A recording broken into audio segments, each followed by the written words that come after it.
Feliz sábado, Broadway. Es para mí un gozo dirigirme a Broadway en esta semana de oración. No puedo dejar de felicitar a Elvira Arévalo por su participación otra vez como coordinadora de la oración en esta iglesia. Digo otra vez porque ella y yo estuvimos trabajando en el 18 y el 19, ¿verdad, Elvira? Entonces, de por sí, Broadway es una iglesia que trabaja para el Señor. Sí, y quiero felicitar no solo a Elvira, sino a cada líder de esta iglesia, ¿verdad? Y bueno, bendiciones mil para Broadway. ¿Sabían ustedes, mis hermanos, que la Biblia reporta 650 oraciones y que nos informa de 450 respuestas de Dios? Hay oraciones escritas con las notas más alegres del espíritu, pero hay oraciones escritas también con lágrimas y sangre. Las lágrimas son la sangre del alma que se derrama en oraciones para que el alma no se desangre en silencio. Dios lleva las cuentas de nuestras lágrimas. Eso lo dice Salmos 56:8.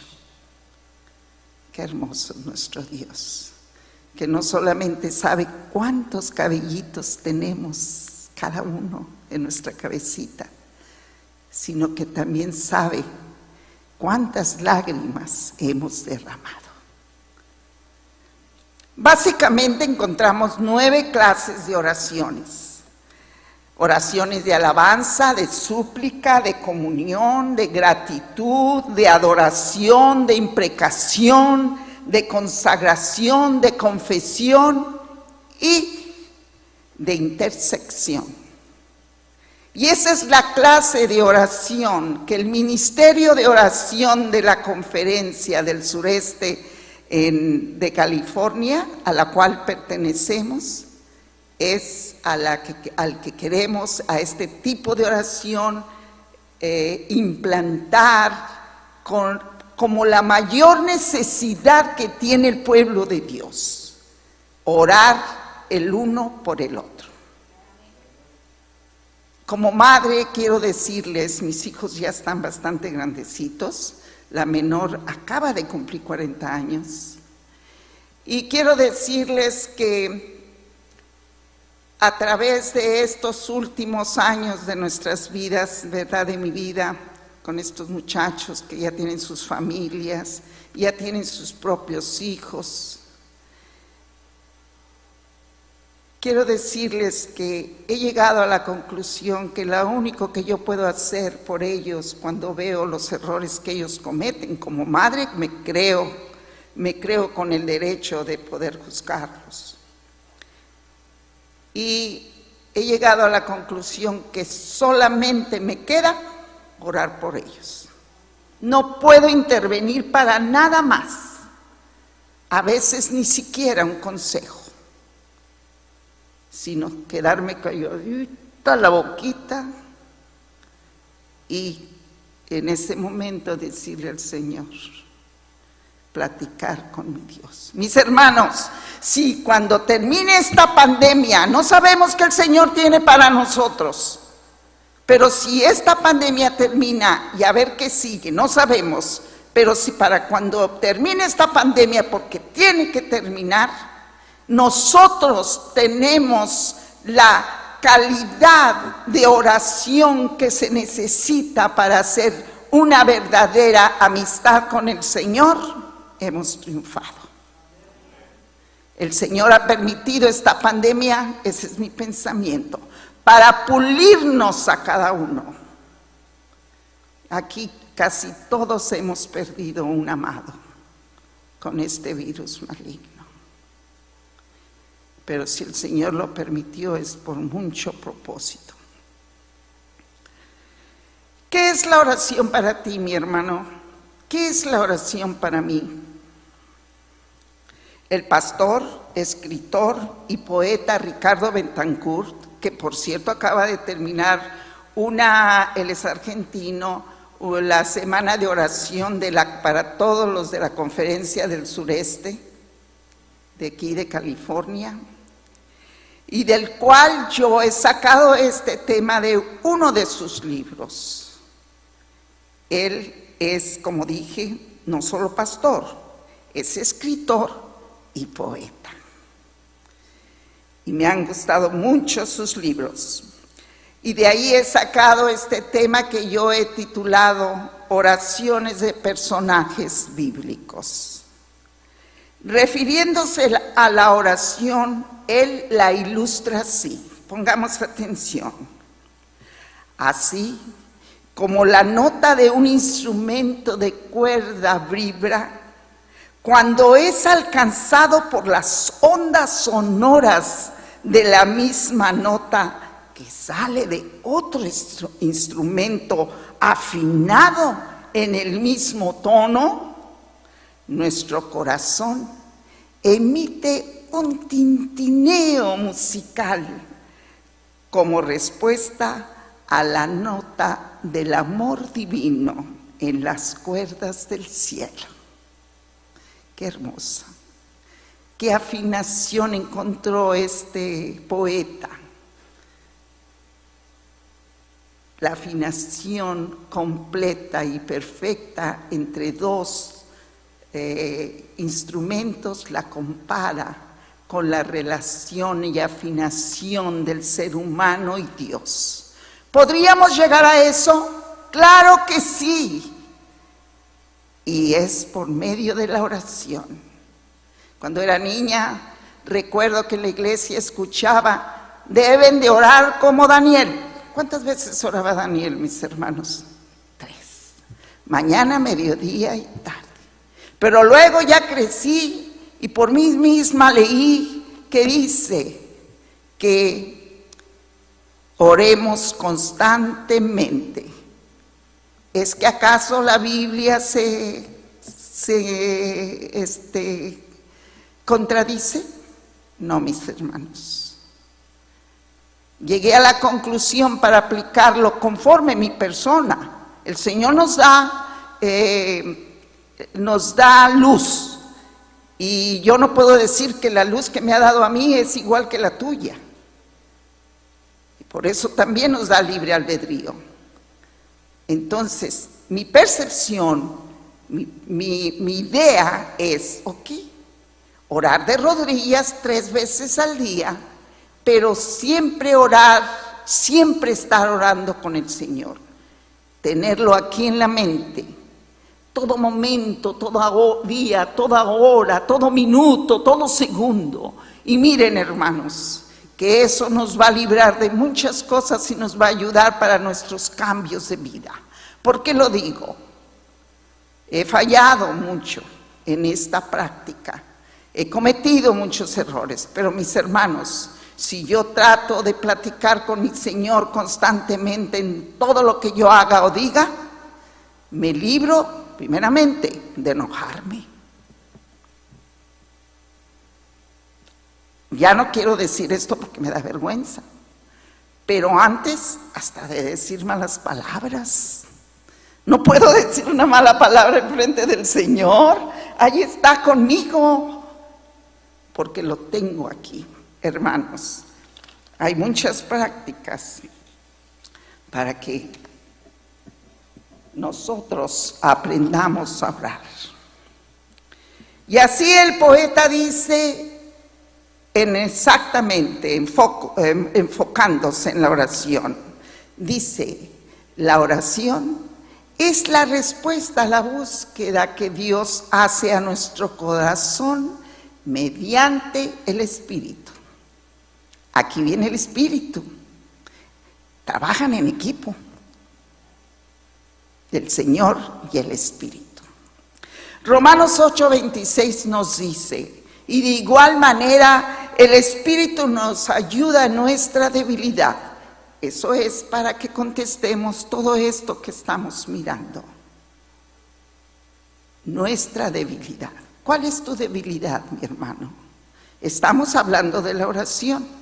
Mi debilidad, mis hermanos, es estar en la cama cuando me acuerdo que no he hablado con mi Señor y no quererme levantar. ¿Cuál es tu debilidad? Dice que de igual manera el Espíritu nos ayuda en nuestra debilidad. Pues, ¿qué hemos de pedir como conviene? No lo sabemos, pero el Espíritu mismo intercede por nosotros con gemidos indecibles. Cuando yo escuché lo leí más bien, este versículo que se encuentra en Romanos 8:26, el Espíritu Santo intercede por nosotros con gemidos indecibles. ¿Que las madres no oramos con gemidos indecibles? Yo digo porque soy madre, pero los padres también. Capaz oramos por un amigo con gemidos indecibles. Capaz oramos por nuestro esposo o nuestra esposa con gemidos indecibles. Podemos entender a que el Espíritu ora por nosotros e intercede. Y dice el poeta: por eso ora. Él voy a decir, no sé si decir cristiano, porque pues ya a estas alturas todo el mundo es cristiano, pero lo voy a decir como dice el poeta: el religioso y el ateo, a la hora de la muerte.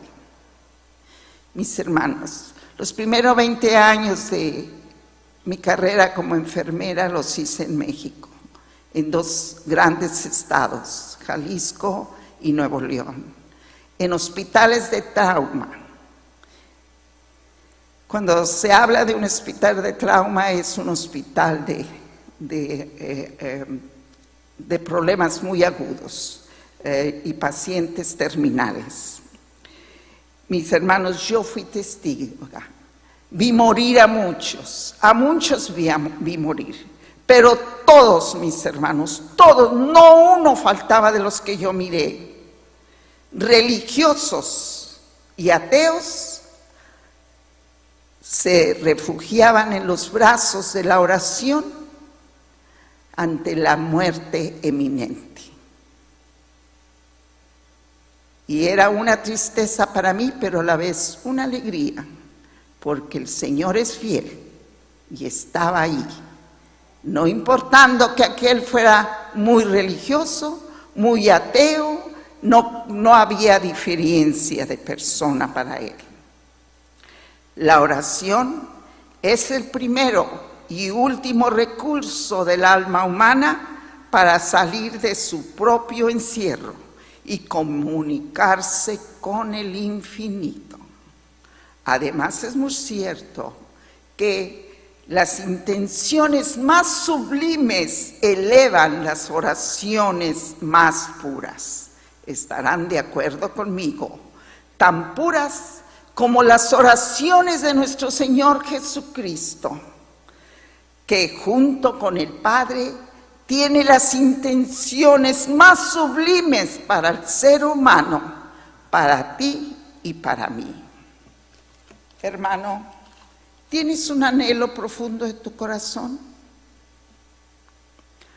Ahí está Ana, en el templo de Jehová, llorando sus tristezas, porque era estéril. Y expresando su más profundo anhelo, en anhelo de su corazón. ¿Qué no dice la Biblia? Que el Señor nos va a dar hasta el anhelo de nuestro corazón. Cuando era joven pensaba, ay, pues el anhelo de mi corazón es que aquel muchacho me quiera. Pero no, ¿cómo voy a andar pidiendo eso? Pues no, tenemos libertad de pedir, porque la Biblia lo dice, cualquier cosa. Pues Primera de Samuel 1:11 nos dice está escrita la oración de Ana, y dice: si te dignares, hablando con el Señor, mirar a la aflicción de tu sierva, y vieres a tu sierva un hijo varón, yo lo dedicaré a Jehová todos los días de su vida. Se refería al que después fue el profeta Samuel, ¿verdad? El sacerdote la observaba y la juzgaba, y hasta le llegó a decir: ¿hasta cuándo estarás ebria? El capítulo 1:14 nos lo dice. Ana se siente sola. El sacerdote de su iglesia no la comprende. Su esposo, Elcana, le dice, harto, fastidiado de las lágrimas que ella derrama por ser estéril, se atreve a decirle: ¿qué no soy yo mejor que 10 hijos? Y Penina, la otra esposa de Elcana, la humilla. Pero Dios, que ve lo que el hombre no ve, escucha su clamor secreto. Ana se siente sola, pero no está sola. No hay peor soledad que la que sentimos, que la que te hace sentir los que dicen que te aman. Pero aún para esta clase de soledad, Dios es la respuesta.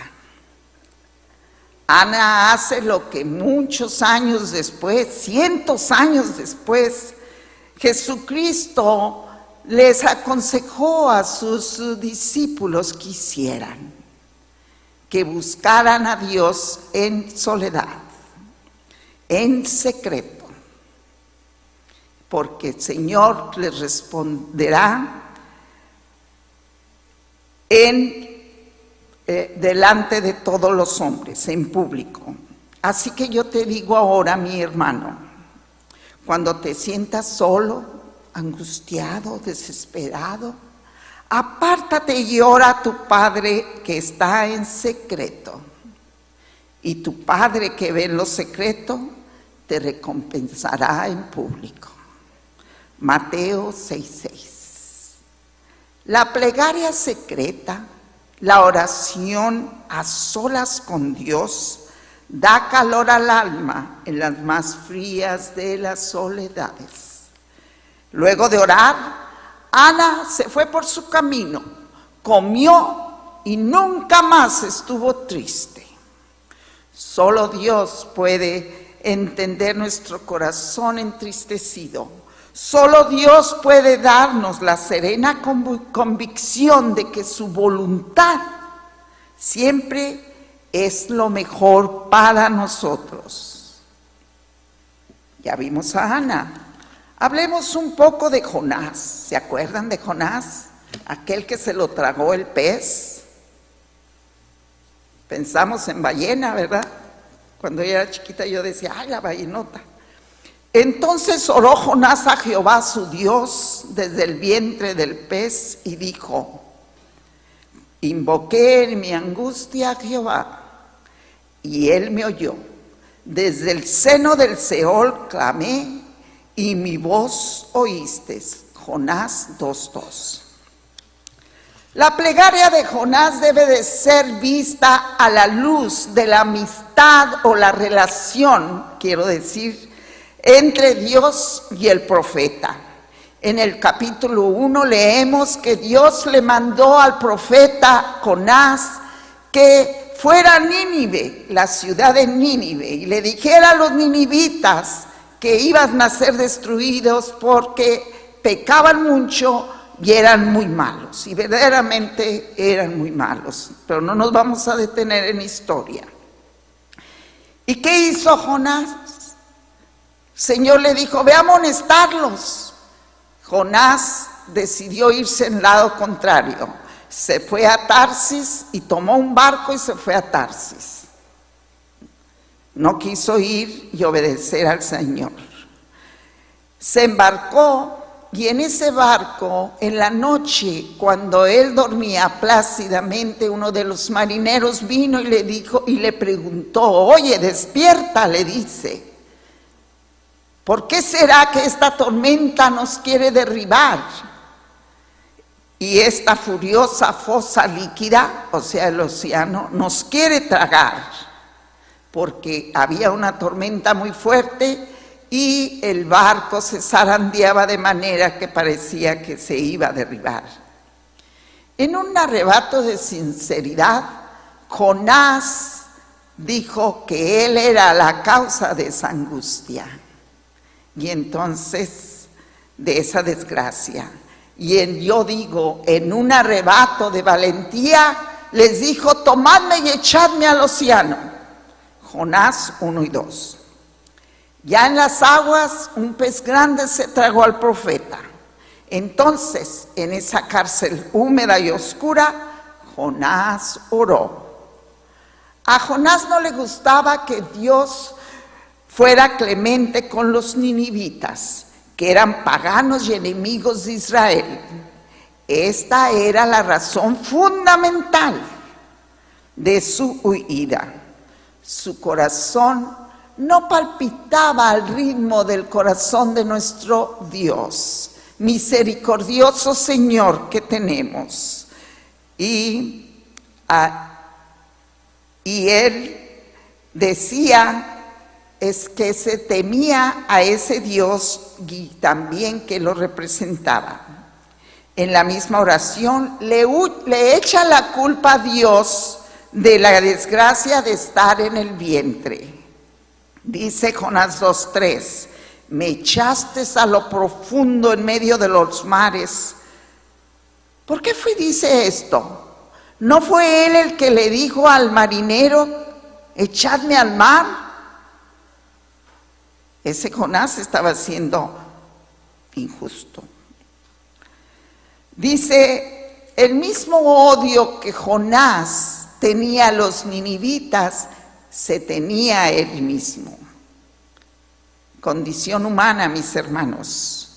¿Por qué? Porque Jonás no aceptaba la idea de servir a un Dios lleno de misericordia. Sí, hermanos, enfoquémonos y captemos este asunto de el perdón a los ninivitas. Así el Señor nos puede perdonar hasta esa altura. No, a veces estamos equivocados y cometemos errores terribles. Pero ahí mismo, de donde hemos caído, como Jonás, el Señor escucha nuestras oraciones. Él es mucho más grande y bueno de lo que nuestra pequeña mente finita podría imaginar. Pero, ¿por qué razón Jonás faltó su compromiso de profeta? De anunciar a los ninivitas esa misericordia que él mismo ya había experimentado. Sentirse parte del pueblo escogido y creerse el único fiel que ha quedado, ese fue el pecado de Jonás. El orgullo religioso destruye todo sentimiento noble hacia Dios y hacia los demás. Esto podría ser bien entendido por los líderes de esta iglesia y de todas las iglesias.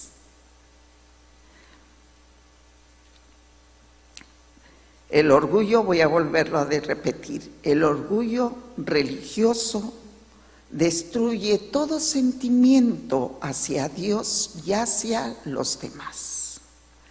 Algunos nos creemos buenos, escogidos, nos enfermamos de justicia propia y juzgamos con intolerancia y menosprecio a los demás, como Jonás hizo con los ninivitas. Recuerden siempre, mis hermanos, Dios no tiene distinción de personas. Él por eso se dirigió luego a los gentiles, y esos somos nosotros. La falta de misericordia parece ser la marca de los que nos creemos santos. La experiencia de Jonás está en la Biblia para ayudarnos a percibir si tenemos ese problema. Meditar en esto, dice el Señor. Esa luz que el Señor nos ha dado, tenemos que usarla en meditar cuando estamos estudiando, leyendo la palabra del Señor. Ya sea con una ayuda de una escuela sabática, de las lecciones de escuela sabática, o ya sea con la ayuda de un libro escrito por personas que han estado más en contacto, que han estudiado y que se han preparado con todo este evangelio que el Señor nos dejó en la palabra escrita. Finalmente, la oración de Jonás termina con esta promesa que le hace a Dios: mas yo, con voz de alabanza te ofreceré sacrificios, pagaré lo que prometí. Lo dice también en el versículo 9. Mis hermanos, ¿tienen valor nuestros sacrificios? Podría nombrar yo 2 sacrificios que están mal vistos si se miran desde el punto de vista de sacrificios, ¿verdad? Que por cierto al rato lo voy en otra oración, en la oración del fariseo, lo voy a nombrar, que es los diezmos y el ayunar. No deben de verse como sacrificios. Sí, si son expresiones de amor.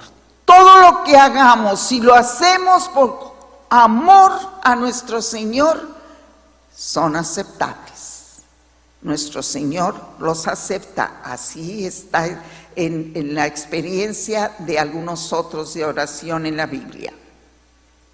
Pero no cuando hacemos esos sacrificios porque pretendemos ganar una bendición, un terrenito allá en el cielo.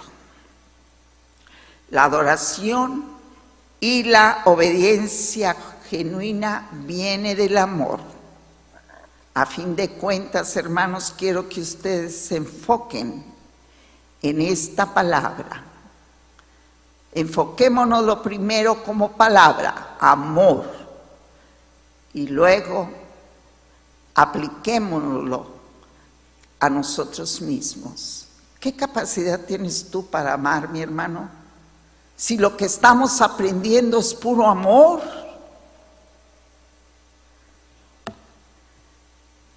Dice que cuando nos callemos por amor. Cuando corrijamos por amor. Y cuando perdonemos por amor. Y si adoramos a nuestro Señor, adorémosle por amor. Todo lo demás queda borrado y todo lo demás viene por añadidura. Por sí solo no tenemos ni que mortificarnos, que es lo que sigue. Señor, aquí está otra oración. Si eres tú, manda que yo vaya a ti sobre las aguas. ¿Se acuerdan de Pedro, que quiso caminar sobre las aguas? Cuando Jesús se apareció a ellos porque los vio batallar con una tormenta, vino caminando sobre las aguas. Hablemos un poquito de esto. A veces, mis hermanos, es mejor que Dios no responda a nuestras oraciones. Y probablemente van a poderme entender cuando terminemos de hablar de Pedro. ¿Dije Pablo ahora hace rato? Bueno, como todos los discípulos, Pedro estaba infatuado con la idea de que Jesús sería el siguiente rey de los judíos. Juan 6:61. Por eso oró o se comunicó con el Señor de esta manera: Señor, si eres tú, manda que vaya a ti sobre las aguas, caminando sobre las aguas, le faltó decir. O sea que, Señor, si eres tú el Rey de los judíos, te mando que me mandes. Qué condicional Pedro, ¿verdad? Dice, toda su confianza se fundaba en su imaginación. Cuando escuchó la voz de su maestro en el fragor de la tempestad, Pedro fue invadido por un gozo fatuo y le dijo al maestro que le permitiera ir a su encuentro caminando sobre las aguas.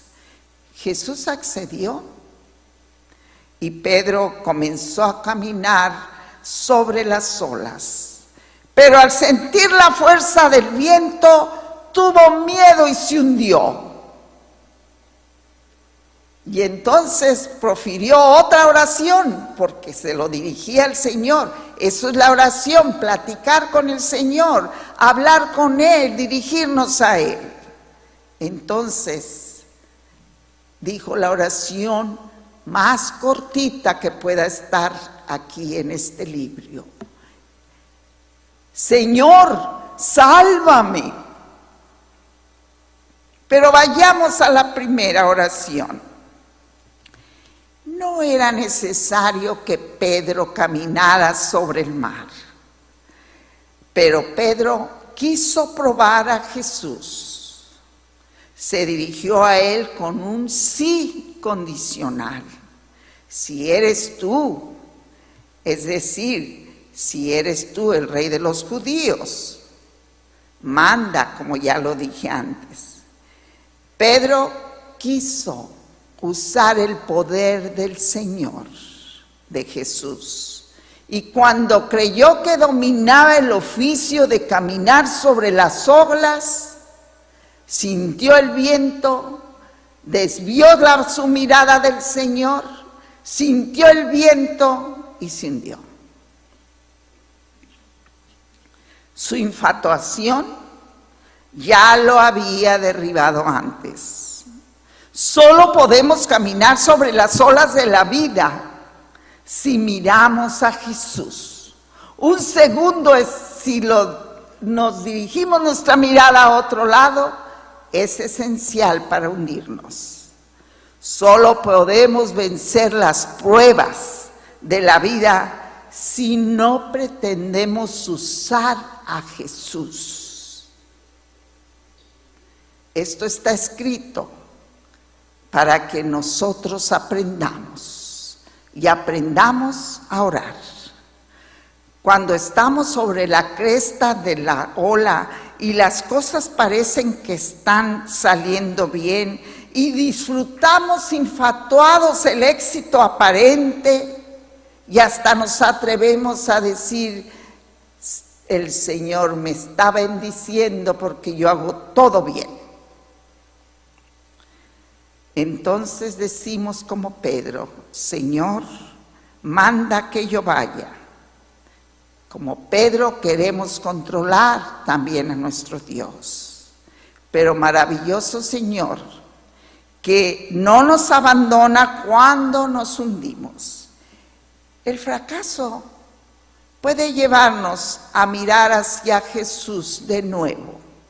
Y capaz, por eso yo dije al principio, sería mejor que el Señor no contestara nuestra oración cuando es elaborada en esta forma. Aprendamos de Pedro esto.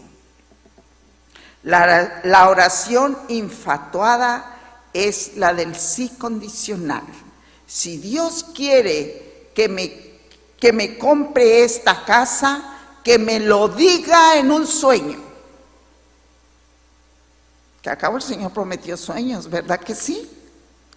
Dice que sueños y visiones a los viejos y a los jóvenes. Y yo soy testiga que Él es fiel. Seamos honestos al orar. Si nuestra oración lo más sencilla fuera: Señor, te amo, tú sabes la condición en que estoy y sé que lo que tú decidas será lo mejor para mí. Eso es dejar las cosas en manos del Señor, verdaderamente. Pero si nos levantamos de hacer la oración en donde le decimos al Señor: te lo dejo en tus manos, pero ya cuando nos levantamos de la oración estoy pensando: lo que voy a hacer es que yo voy a pagar con este dinero que tengo, le voy a pedir a Mangano y le voy a arreglar este asunto de este dinero que debo. Queremos ayudar al Señor. Creo que eso ya lo dijimos muchas veces. Pues bien, mis hermanos, hablando de Pedro, después de la gran crisis de su vida, Pedro conoció verdaderamente quién era él. Y de aquel hombre engreído y murmurador, porque ese día, de esa noche en que él quiso caminar sobre las olas, él murmuró con los demás discípulos por qué Jesús no se había dejado que lo hicieran rey. Si él era la mejor proposición que tenían en ese momento de que Jesús fuera rey de los judíos. Hombre engreído, murmurador y escéptico, nació uno de los más valientes y maduros discípulos de Jesús. Hermanos, si nos encontramos haciendo estos errores al orar, no desmayemos, insistamos. Y el Señor nos va a dar más luz y entendimiento para nosotros llegar al completo entendimiento y perfección de cómo es que debemos orar, cómo es que debemos platicar con el Señor. Oración del fariseo. El fariseo, puesto en pie, oraba consigo mismo de esta manera: Dios, te doy gracias que no soy como los otros hombres, ladrones, injustos, adúlteros, ni aun como este publicano que estaba al lado. Ayuno 2 veces a la semana y doy diezmos de todo lo que gano. ¿Era realmente la oración del fariseo? ¿Era una oración? Si el fariseo verdaderamente hubiera estado orando, habría tenido suficiente tema en Dios y su propia necesidad. Se hubiera enfocado en su alma, no habría mirado para su costado, ni se hubiera sentido con el derecho de echar lodo a los demás. El Espíritu Santo nos da una noción cierta de quiénes somos. Y jamás saldremos satisfechos de un juzgamiento interior, porque el Espíritu Santo nos insta a eso. Luego de la visita del Espíritu Santo, les aseguro, mis hermanos, que nuestro corazón se agranda por la necesidad de Jesús. Mis hermanos, el tiempo se está acabando. Voy a reducir las oraciones.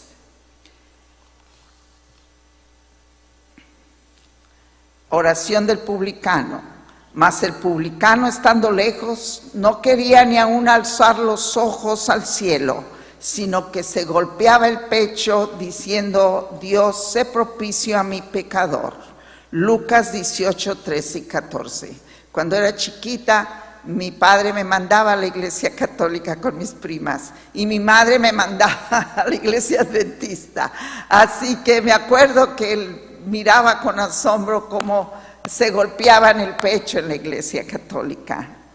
Se necesitan muy pocas palabras para pintar al publicano.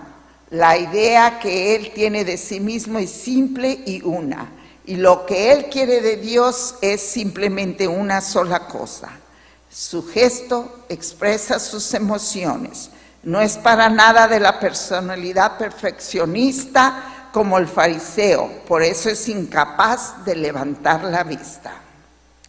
Ten piedad de mí, oh Dios, conforme a tu gran misericordia, dice David. Así era el publicano. Así oremos nosotros, como David nos enseña en Salmo 51, 1 al 6. El publicano fue justificado, es decir, fue considerado justo. El fariseo condensa su desprecio en el publicano, pero Jesús toma al publicano y lo convierte en un ejemplo de justificación cuando dice: este descendió a su casa justificado antes que el otro. Mis hermanos, ¿qué podemos nosotros aprender del publicano? Su humildad, mis hermanos. Dice,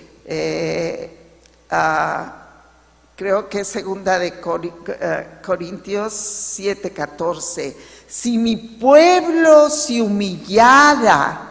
No solamente nos dice este versículo, si mi pueblo fuera humilde, no, dice si humillara y buscara mi rostro y se arrepintiera de sus pecados, entonces yo escucharé sus oraciones, sus súplicas, sanaré sus tierras. No les daré las enfermedades que tienen los egipcios.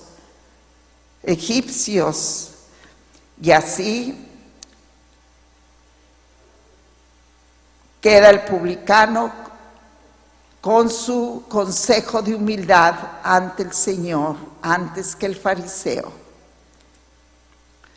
Muy bien, esta es la última carta porque es muy importante. Es Pablo que manda sus cartas a Timoteo y le dice así en 2 de Timoteo 1:3, esto que voy a hablar ahora y leer en parte está en 2 de Timoteo, los primeros capítulos, para no volver a repetirlos. Doy gracias a Dios al cual sirvo, dice Pablo, desde mis antepasados con limpia conciencia, de que sin cesar me acuerdo de ti en mis oraciones noche y día. Es el año 67 y Pablo padece bajo el reinado de Nerón. Las condiciones de su cautiverio son tan adversas. ¿Recuerdan? Pablo pasando sus últimos años en una celda oscura, fría, y probablemente eran de esas celdas en el sótano. Dice que el apóstol escribe que están tratándolo como un malhechor. Dice que está sujeto con cadenas y se aproxima su ejecución. Yo ya estoy próximo a ser sacrificado y el tiempo de mi partida está cercano. A la gravedad de esta situación se le agrega al apóstol una gran tristeza causada por el olvido y desamparo de Demas y el comportamiento de un tal Alejandro el Calderero. Mis hermanos, ¿no somos a veces nosotros aquí en la iglesia así? Nos olvidamos del enfermo, del necesitado.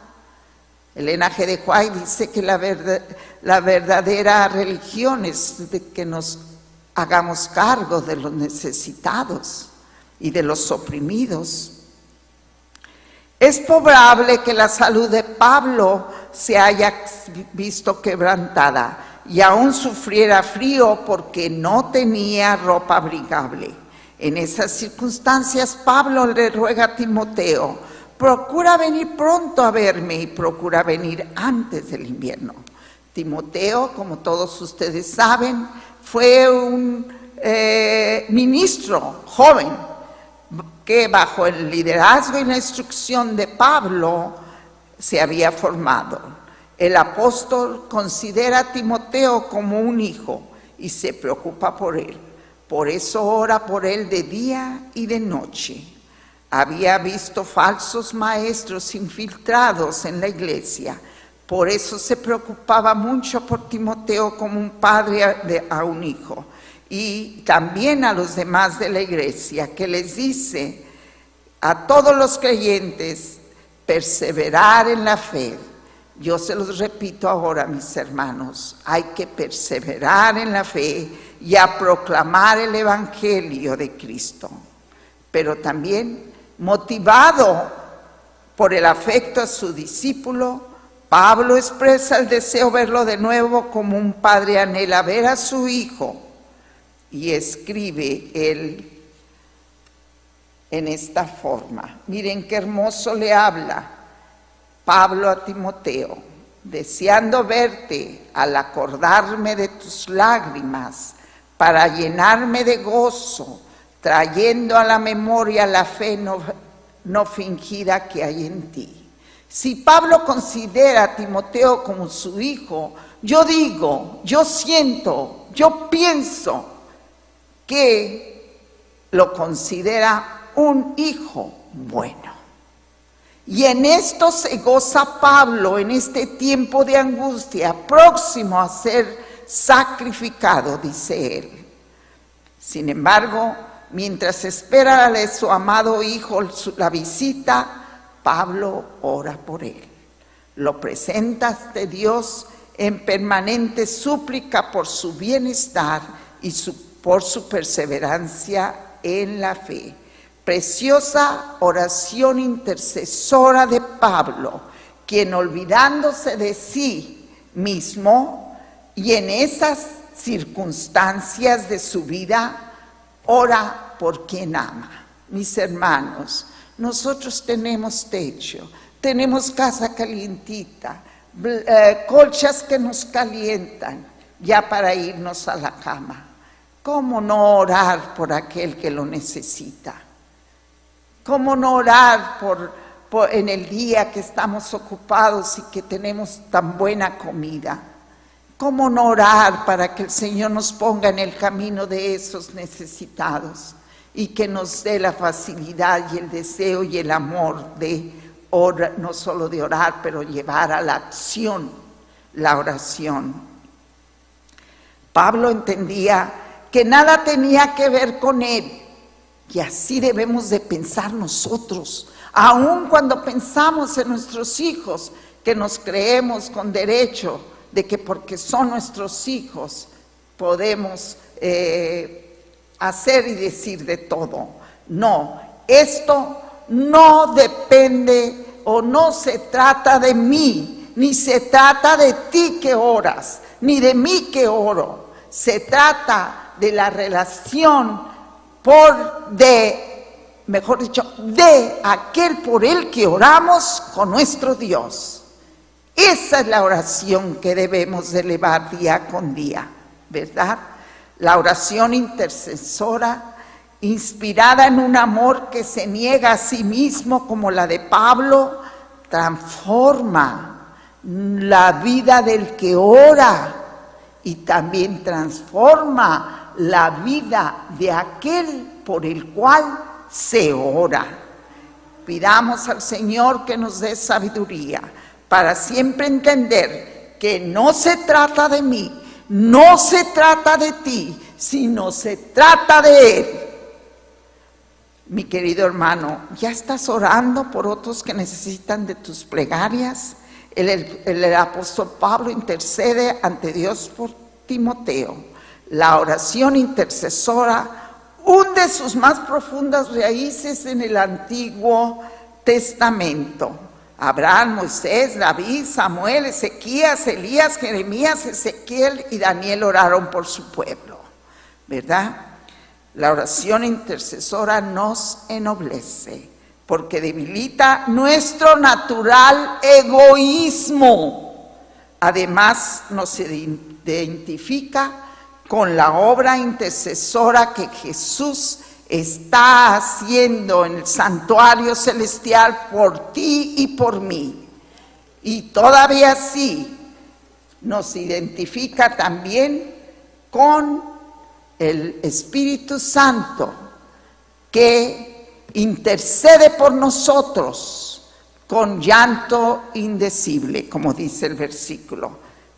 Ahora les pido que se pongan de pie porque vamos a orar. Oremos, mis hermanos. Querido Señor,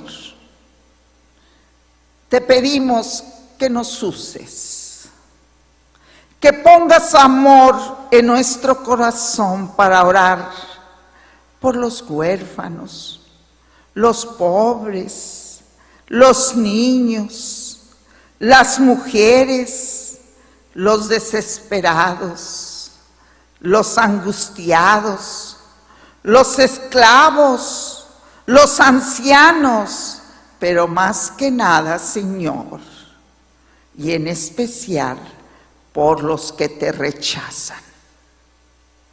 No podemos solos, te necesitamos. Pon amor en nosotros, amor suficiente para nuestro hermano y nuestro hermano espiritual también. En Jesús lo pedimos. Amén y amén. Que el Señor les bendiga.